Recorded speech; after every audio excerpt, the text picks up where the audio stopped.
재판이 늦어지는 것과 관련해서는 첫째 일이 많아서, 둘째 일하지 않아서, 셋째 의도적으로 늦추어서 이렇게 아마 구분할 수 있을 것 같습니다.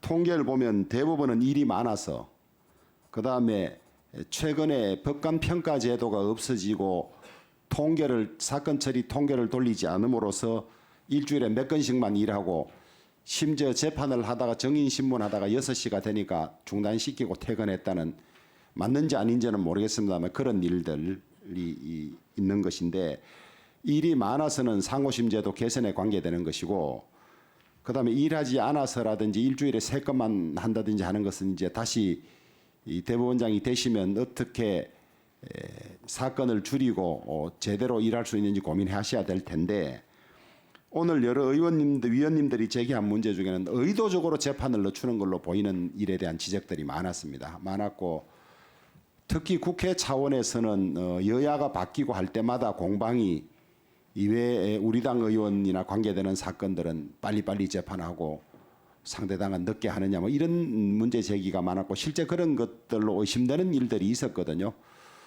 저는 어느 법관이 무슨 준비 기일만 뭐 6차례인가 7차례 하다가 본재판 되니까 또 휴직 신청을 하고 이래서 1심 재판이 4년 가까이 걸리는 이런 일들은 사법감독 차원에서 그냥 넘어갈 일은 아니지 않느냐.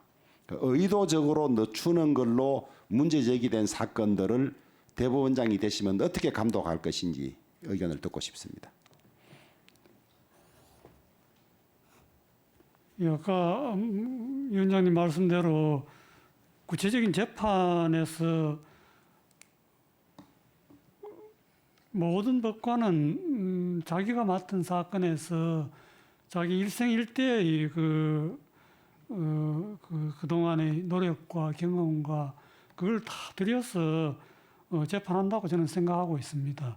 다만 지금 의문을 가지시는 여러 사건들에서 구체적으로 그 내막을 들여다 볼 때, 예를 들어서 이제 아까도 조금 말씀드렸습니다만은 지금 우리가 말하는 조서의 이 증거 능력이 많이 없어졌기 때문에 지금 실제 재판정에서 보면은 많은 증인들을 불러서 오랫동안 신문을 하고 있습니다. 그래 그런 것들하고 겹쳐서 있다가 보니까 구체적으로 어떤 사람이 의도적으로 그거를 했는지를 사실은 심사한다는 자체가 또 사법권 독립의 침해 소지가 있기 때문에 쉽지 않은 일입니다만은 어떤 합리적인 수단이 있는지 그런 것들을 방안을 한번 강구해 보겠습니다. 재판이 진행되면서 절차적인 문제로 선고가 늦어지는 것들은 관계자들이 다 알고 있습니다. 그것을.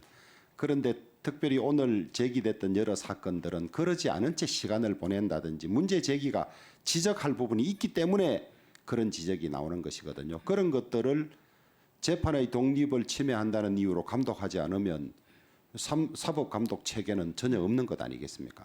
그래서 그런 국민들로부터 특별히 사건을 미루고 늦춘다, 이렇게 해서 봐주고 있다, 이것이 사법 불신으로 연결되는 예가 많기 때문에 그런 지적이 나오지 않도록 재판이 오래 걸린다든지 장기 미제인 사건들에 관해서는 적절한 감독을 하는 체계를 구축할 필요가 있다, 그렇게 생각을 합니다. 예, 저도 그래서 취임하면은 우선 장기 미제 사건을 특별히 집중 관리하고 종전에는 법원장은 재판을 하지 않았습니다만 법원장으로 하여금 최우선으로 재판을 담당하게 하면서 장기 미제 사건을 우선 재판을 담당시킬 그런 생각을 가지고 있습니다. 예.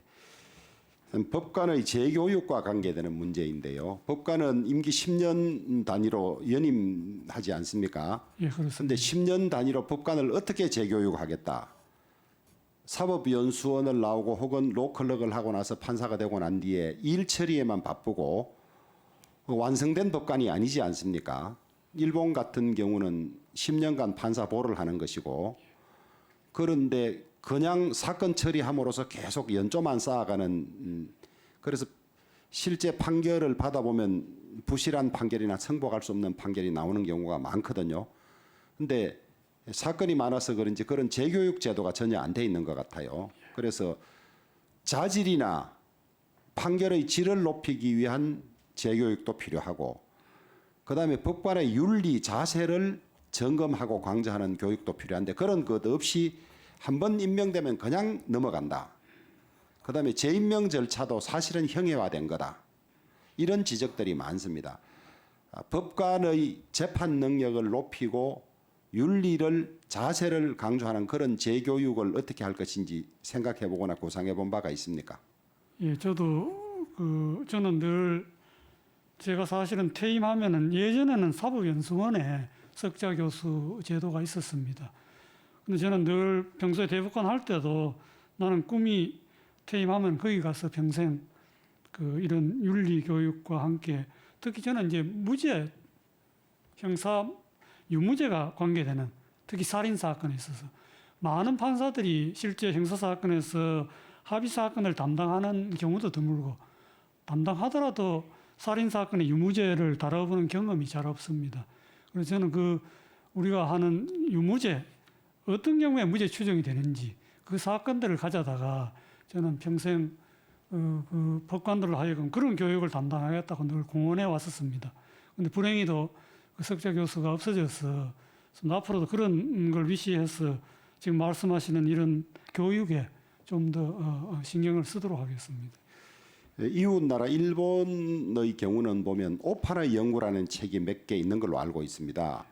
우리는 저도 법원에 한 20년 가까이 있었습니다마는 도대체 우리 판결이 뭐가 잘못됐고 하는 것들을 교수들이 평석하는 정도 뭐 이런 거 이외에 법원 안에서 조직적으로 어떤 인식의 오류나 이 판단 착오를 거쳐서 오판이 나오는지 이런 데 대한 연구나 자료가 전혀 없는 것 같아요. 그래서 판결 오판을 한번 받으면 그 피해자가 입는 고통이나 이런 것들은 엄청난데 법원은 너무 노력을 하지 않는다.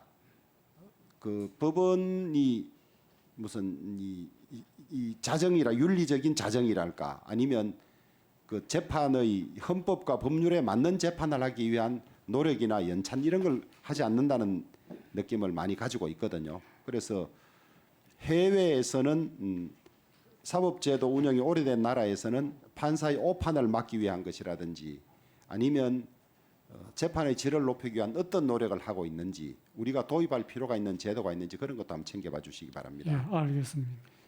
제가 시간을 조금 더 쓰겠습니다. 지금 국민들은 재판을 받으면 형사재판 같은 걸 받으면 흔히 물어보는 것이 저 판사가 좌파냐 보수냐 이걸 많이 물어봅니다.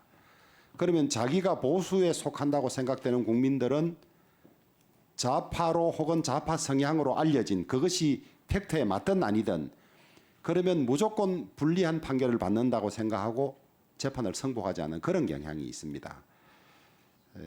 법원 내 연구 모임이 예전에는 우리법연구회 또 국제인권법연구회 이런 모임들은 일반적으로 국민들 눈에는 좌파적인 그런 연구 모임으로 알고 있고 거기에 배당을 받으면 뭐 재판 결과를 처음부터 낙담을 하고 승복하지 않고 이런 것들이 많거든요.